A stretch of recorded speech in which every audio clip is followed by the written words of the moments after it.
Hey everyone, it's LC here with Public Sci Outdoors.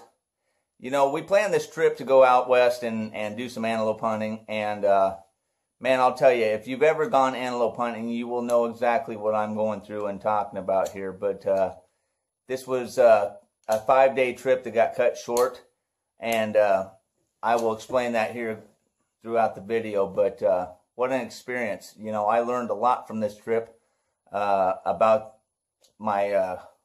my quarry and myself, and the do's and don'ts of being in a certain area in a certain time of year. But you know, you got to take a lot from these trips. You got to take away something every time you go out there, and I learned quite a few lessons on this trip. Well, we just got in here to the area that we can hunt, and I look across and see a couple white dots.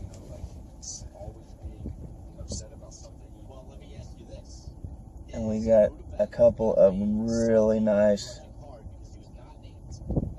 bucks out there, antelope. But they're on private land. They're just in that private section where I can't hunt, so we're gonna have to go up here. We're gonna drive up here and come around to the back side and see where we're at. But that's kind of telling me there's no rut going on too right now. So, man, they're gorgeous. Good looking bucks. Just wish they were out there a little further on the public. They may end up there eventually. We'll give them a couple days here.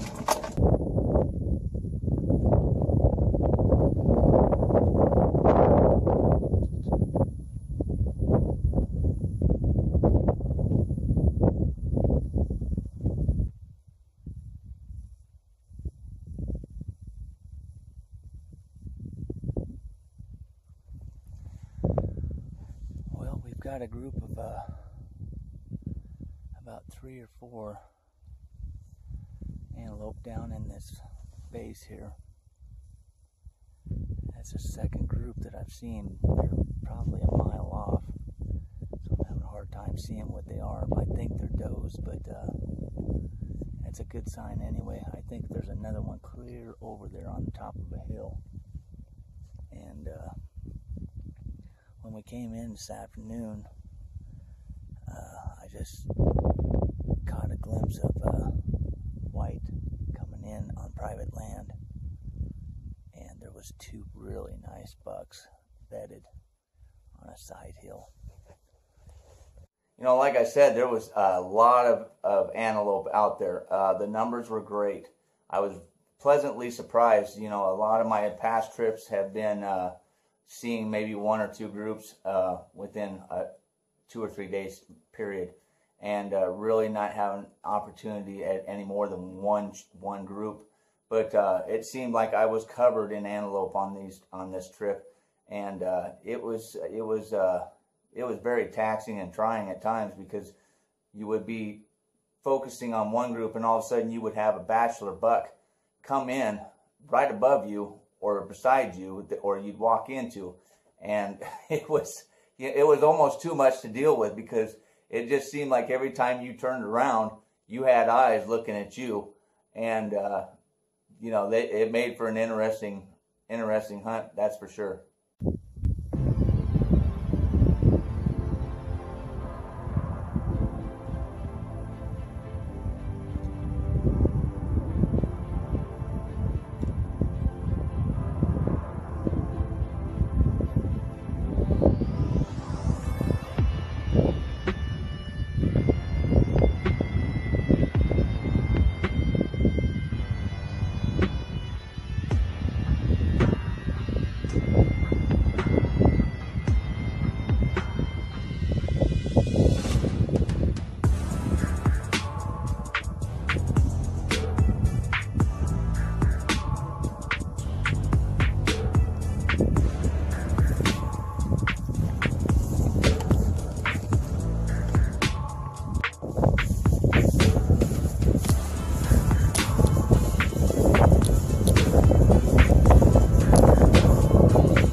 wide open out there and there's really no cover. So you're just going to have to get into the perfect situation with hill cover and the wind being just right. It's going to be really tough in this area, but so we'll see what happens here.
Several encounters,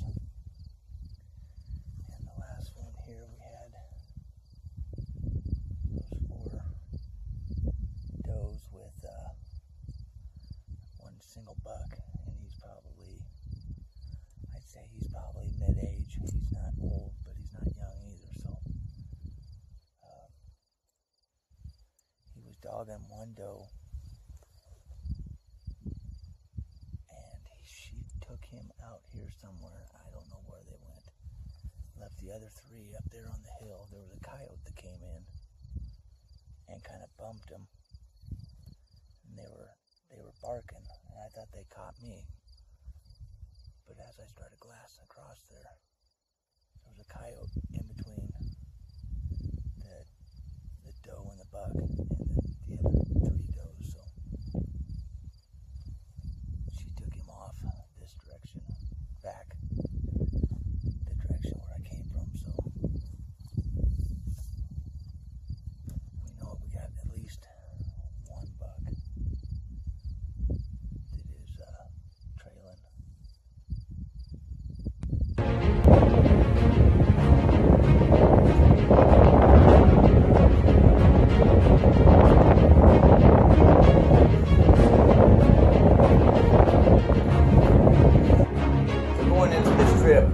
I didn't take a lot of water with me and hadn't planned on taking a lot of water, just for the simple fact that I knew my pack was going to be fairly heavy going in already. I knew I was only going to be going in about 1.5 miles or so and setting up camp. So I really wasn't too concerned about being too far away from the truck. I had water at the truck if I needed it. And once I got in there, the map was showing lagoons and things like that I felt that I could use for water. However, once I got in there and saw these places, some of them were dried up, and a lot of the bigger ones had a lot of duck activity and a lot of murkiness to them and real stale water. So I kind of went to my second source, and that was cattle tanks. And fortunately, I was set up right by a pretty well maintained cattle tank, and that's where I got my water. I would go out through the day. I would go in the morning, fill up my bladders with the water, and then purify them throughout the day. Take one with me with tablets, and that's the way that I did my water. Well, we got the tent up. Fortunately, I think the storm's going to miss us to the north. It's still sprinkling. We went over and got some water out of the cattle tank, so we'll use that for cooking. I can use a live straw and drink it, but I'd have to boil it or put these out in the sun all day to purify that water if I wanted to drink it right now. But I've also got tablets. We had that group of 3 or 4 does run by us again right before we set the camp up, and had a pretty nice buck chasing them. So I think in the next couple days we're going to see a lot of rutting action here, hopefully, if we don't get blown out of here by storms. But I'm hoping for clear skies and good rutting weather to get these bucks going. There's a good sign seeing that one chase. That was the first one I saw chase today. So the first 2 that I saw today were laying down together, so they were older bucks. So I'm sure this one that was chasing is young. He's probably trying to get into the mix before the big boys start coming out. And we had to set up camp pretty quick tonight. So got this handy dandy little stand that goes on my stove. I'm glad I got that. I was debating whether I needed it or not, but this uneven ground, it really helps stabilize that.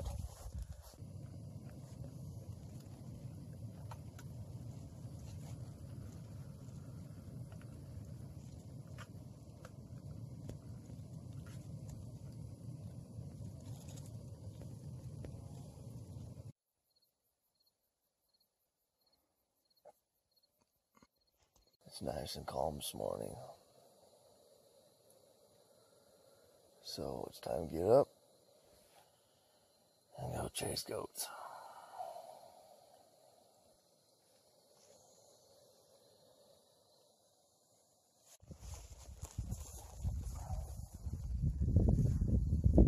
Well, we had an interesting morning right off the bat. We just got out of the tent right at sun up. You can see behind me here, there's kind of a drop. There's some little rolling hills here, and down inside there is a watering hole. And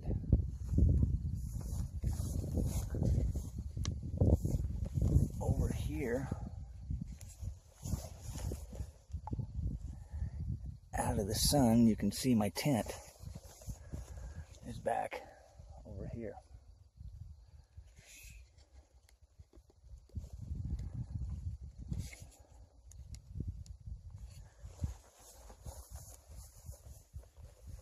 So anyway, we getting things ready to go in the morning. That goat's still up there on the hill with a bunch of does. But we were getting things ready to go, and I look over to the watering hole, and this 70+ inch buck came walking down that hill to that water hole.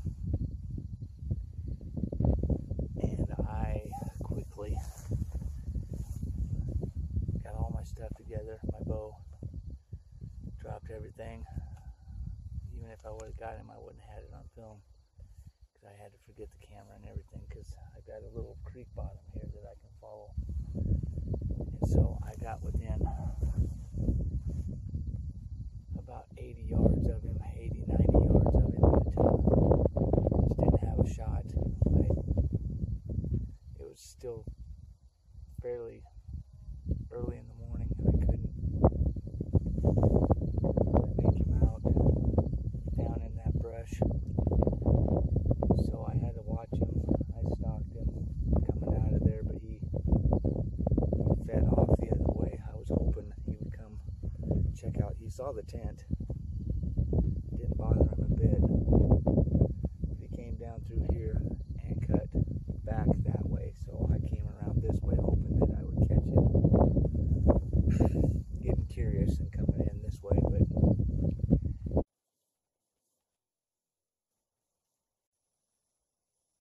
you know, a lot of the stalks that I got within 90 yards to 100 yards of them, but I just couldn't get them to to stand still long enough. Obviously, antelope are not going to stand for you very long. And what I found was, one of the things I learned about these antelope, if you got down, a lot of times I would catch them on hillsides, or they'd catch me, and I would get down to where I couldn't see them, and then try to crawl up a little closer, and then stand up and get a shot. But every time I would do that, once I go down and then move in to get closer, when I came back up, they wouldn't be in front of me. They would be off to the side. And what I found out is these antelope, they're like horses. Once they get spooked, they don't run away. They go side to side so they can get different angles and see what's going on, and see if they can outmaneuver or outflank whatever is trying to get on them. So, you know, that was a big learning experience for me, and that was something that I will definitely put in my memory bank.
Wind changed directions. It's coming out of the west, northwest, which really boogered up everything, and it may have pushed some animals in different directions.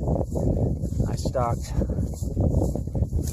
quite a few goats today, and the wind just ended up blowing every one of them. So I had three. I was following two nice goats, and then a third one joined them. I saw him first, and he came across. And while I was waiting on him, he joined up with the two big ones, and then they ended up all getting my wind. That man blew out. So. Been a pretty unproductive day. I'm gonna go down and try a water. The biggest one out here. It's kind of a marsh. I'm hoping. It's been really warm today, so I'm hoping that there'll be something coming in tonight. It's got a ton of cattails around it, so they're kind of limited to where they can come and go.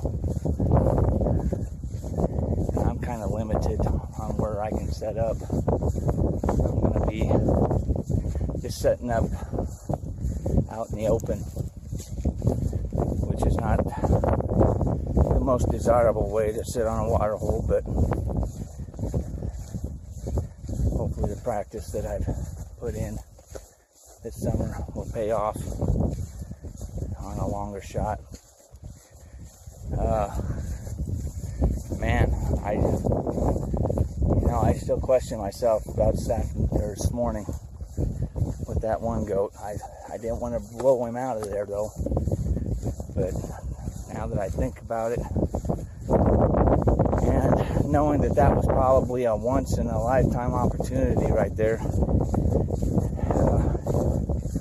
You know, it's such a vast area out here, and when you see a goat within 90 yards, you need to push the issue. You need to make something happen.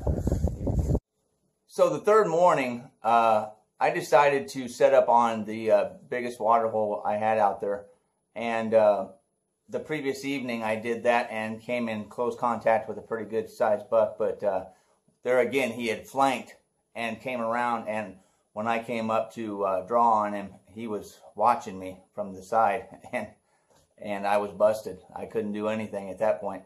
So I decided in that next morning, my third morning, I was going to go back to that watering hole, set up on the side with the sun coming up so I could get anything coming down the hills into the water.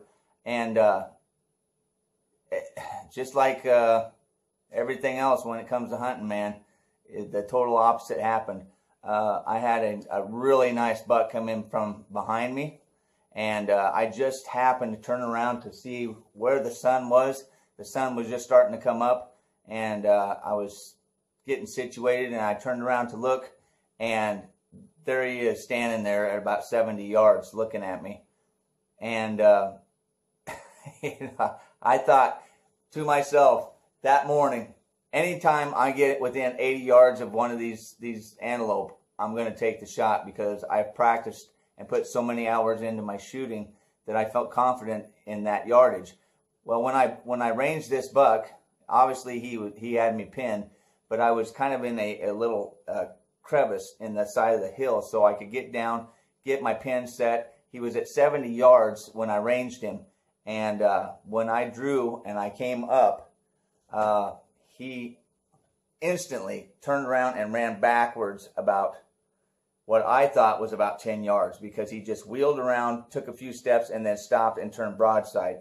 So my 70-yard pin, I put on his back, and when I let it go, I came right underneath. I mean, I was lined up perfect, but I just missed his belly. I just came underneath him, and he was gone like that. But, you know, what I thought at that yardage was 20 yards that he had wheeled. He had probably actually gone out 25 yards in that short of time. It just looked like he had not gone very far because of how quick they move. So, you know, hindsight's 20/20. I could have aimed a little higher and taken the chance of going over his back, which may have been a little bit better scenario.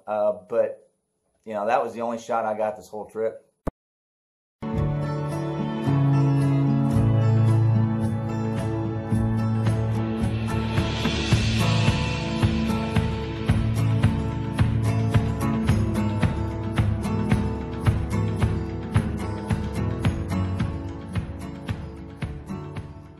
So like I said, we had to cut this trip short a couple days.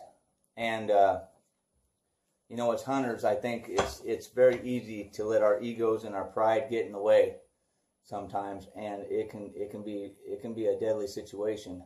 And that's kind of what I ran into on the third day. I ended up getting up right away because I was really feeling optimistic that I was going to shoot one on that third day. I had decided that whatever yardage I had, that's what I was gonna. I had practiced throughout the summer. Felt very confident from 100 yards in with my ability to shoot, and so I was looking forward to getting the day started, and did not prepare like I did the previous 2 days with the water and everything else. I just had what I had in my bladder, put through my pack on, and took off. And the third day ended up being the hottest day of the trip to that point. It was 90 plus degrees with very little wind. And by the time I had figured out that my water was down, I'd taken my last sip, I had ended up walking about 6 miles altogether, doing multiple stalks in that heat. And I was a good 2.5 miles or so from the tent. Once I got back to the tent, I was really feeling the effects. I had dry mouth, cotton mouth. I had, my lips were really dry. I was feeling sick. And unfortunately, I did not prepare my 2 water bladders after I had made my breakfast and filled them back up and had them waiting for me.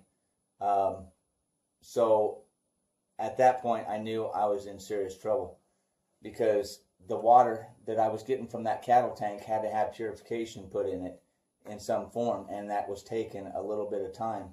The tablets that I had were fast acting, but there again, you don't want to get too quick with drinking that water. You want to let those tablets take time.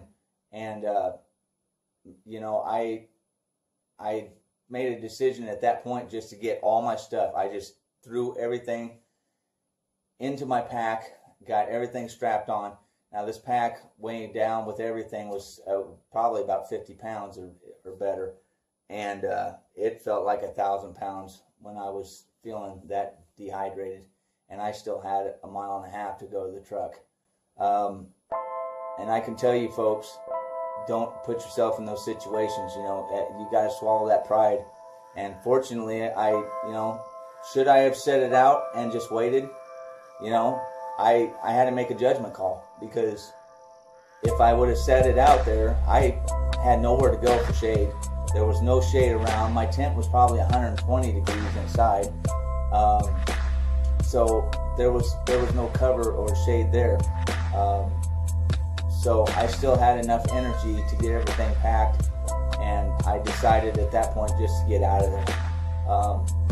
And I'm glad I did, because I probably hit the ground, I would say, about 20 times before I made it back to the truck, just because I ran out of energy so bad that I couldn't walk.